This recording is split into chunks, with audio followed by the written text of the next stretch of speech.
Within 2 days, naka-withdraw kami ng $1,000. Ito within 5 days, $1,200.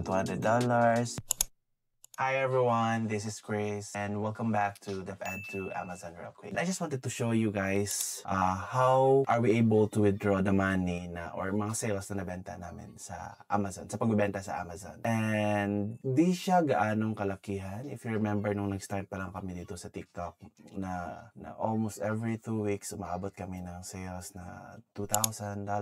Meron kami na withdraw $2,000 or $1,000. Ngayon is nag-start kami, new start. So parang nag-take it slow muna kami, dahan-dahan. Nag-start kami sa isa or dalawa, 2 listings, Amazon listings, and somehow, naging okay pa din kasi meron kaming mga past errors. And don't worry, we will share it to you. We will make a separate video sa mga errors na ginawa namin.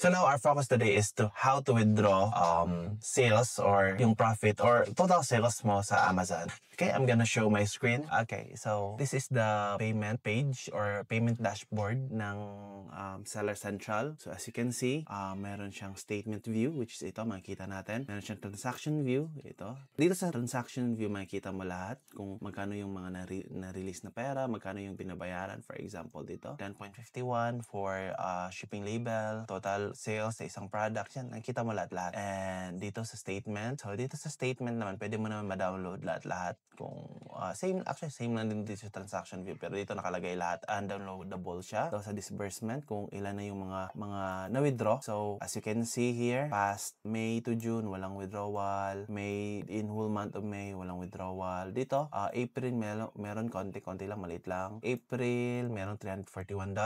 March, April, so meron ito. Okay pa kami dito. Within 2 days, naka-withdraw kami ng $1,000. Ito within 5 days, $1,200.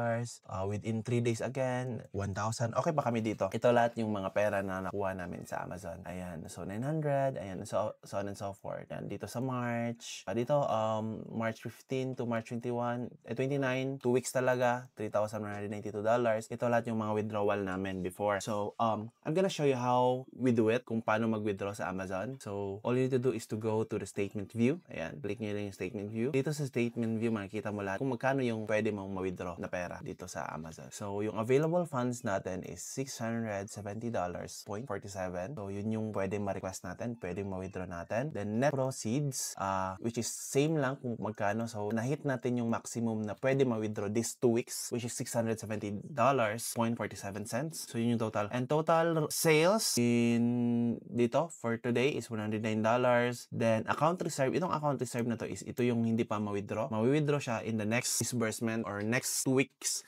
So, which is $87 lang. So, ang purpose ni Amazon, bakit merong account level reserve is, ito yung assure or security ng mga customer na let's say, meron kasi mga fake sellers na kung saan sinasabi finulfill yung product, tapos hindi naman talaga finulfill, tapos hindi nakarating sa customer. So, ang gagawin si Amazon, i-refund sa customer.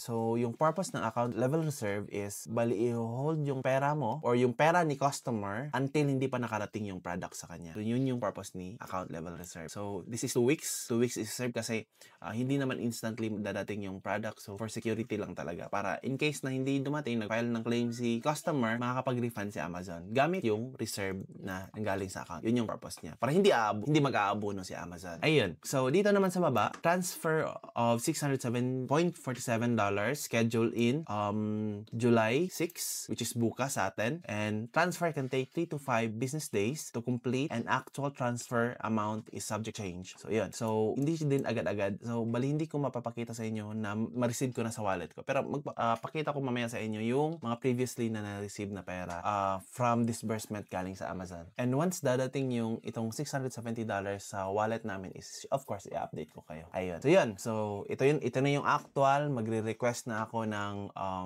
withdrawal kay Amazon. So, all I need to do is, actually, nga pala, merong automatic withdrawal sa Amazon. Let's say, hindi ka nakapag-request, which is yung sabi ko kanina, every 2 weeks. Pero, once ma-hit mo na yung net proceed, yung max, pwede ka nang mag-advance. I-advance yung withdrawal na yun. So, pero kung let's say, hindi pa na-hit today, yung 670, let's say, nasa $600 pa lang to, mabubuo siya by or before July 6, which is bukas na. So, kaya full na. So, pwede na ako mag-request ngayon. Okay? I'm gonna request na, guys. So, click request payment. Ayan. So, receive by standard payout 3 to 5 business days. So, ma-receive ko daw, nag-request ako ng payout, July 5, 3:20 a.m. GMT time. So, the transfer amount may be different to the balance shown kasi merong i-deduct si Amazon. Remember, merong i-deduct si Amazon na very little amount lang, usually nasa below $10 lang. Ayun. Then, matatransfer yung pera sa bank account na last ending number is 808. So, click mo lang yung request disbursement. Ayun. So, that's it. So, sabi ni Amazon, successfully initiated amount transfer. Ayun. Check natin kung meron pa bang natira. Kung nabawasan ba, refresh ko lang. Yun, hindi pa siya lumalabas. Okay, wait lang natin saglit. Pati yung email, meron naman confirmation email. Ayan, meron ng lipat ko sa camera. Ayan. So, meron na siyang confirmation email. Sabi ni Amazon, your payment is on the way. Notification din ng Amazon Seller Central application. Congratulations, your payment is on the way and will arrive 3 to 5 business days. Let's open it. Let's open the email, guys. Pakita ko lang sa inyo. So, basahin lang natin. Congratulations, Bisdak Amazon Seller, your payment is on the way and will arrive within 3 to 5 days. So, we initiated the transfer to your payment method bank. 080 in the amount of $670.47. If the amount is less than expected, here is a few questions to consider. So, do you have an available balance? Minsan kasi tawag nito, merong kang utang kay Amazon, like for example, yung $39.99 na monthly subscription natin sa paggamit ng platform ni Amazon. So, yun, kung may mga ganon. Yun. Did your sales are all fees and returns of the statement? Ayan. Ayan, lahat. So, yun yung email. So, na-receive ko lang ngayon lang, which is 11:21 a.m. for today. Ayun, guys. So, hindi pa siya dadating sa Pioneer pala yung gamit ko. Yung gamit ko na wallet is Pioneer. So, pwede ka rin gumamit ng Wise wallet. But if you are in US, so of course, pwede kang gumamit ng mga banks na available na sa US. For example, Chase Banks, Relay, it's up to you kung anong banks yung gagamitin mo. Mas mabilis yun. Pero kung nandito ka sa Philippines, yung fastest way or easiest way para makapag-open ng US bank account is gumamit ng mga digital wallets like Wise. Ito nga pala yung itsura ng Wise. Pakita ko lang sa inyo. Ito itsura ng Wise.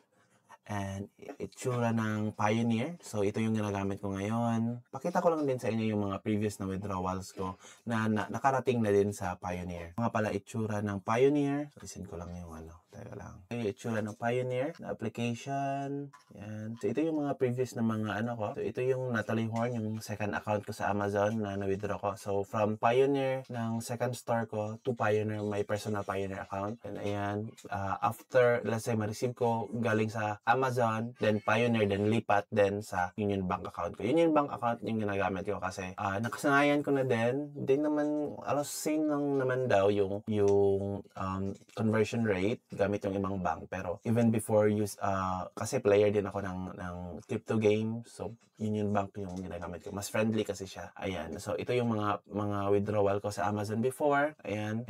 Makita lahat dyan. Hoping starting July, August, September, babalik tayo dito sa kitaan na to. Ayun, kasi need natin ng extra budget. Need natin ng extra budget para, yun, which is yung goal namin na makapag early retirement gamit yung business na to. To be honest, guys, even though we've been doing this, I mean, we are Amazon VA for 4 years and I've been doing this Amazon selling for 6 months already. But to be honest, hindi pa din ako expert. Meron pa ding mga problems, mga issue na encounter. Alam ko na talaga maybe 90% or more yung pasikot-sikot ng A to Z, Amazon. Ayun, kasi si Amazon is progressive. Marami siyang changes. Like literally every year meron mga bago which need natin makasabay doon kung ano yung mga updates ni Amazon. Need natin matutunan. Yun. So, ayan. So, I hope sabayan nyo kami na mag-learn at the same time, matuto din kayo kung paano ginagawa tong gantong business. Aside sa yung pinopromote namin, yung pagiging Amazon VA. And anyway, if you observe in our TikTok page or even in our Facebook, more on focus kami sa Amazon VA kasi nga yung previous issue namin sa Amazon business namin, which is, I think, is already fixed and we're planning to go back again sa pag-sell sa Amazon. 100%? No, I mean, 50% of our time kasi nga Amazon VA kami. social media influencer kami. At the same time, Amazon seller kami. Even though meron din kaming mga outside na mga businesses. So, ayun. And I hope meron kayong natutunan for today's videos. And see you in the next video, guys. Bye! Uy, wala na record.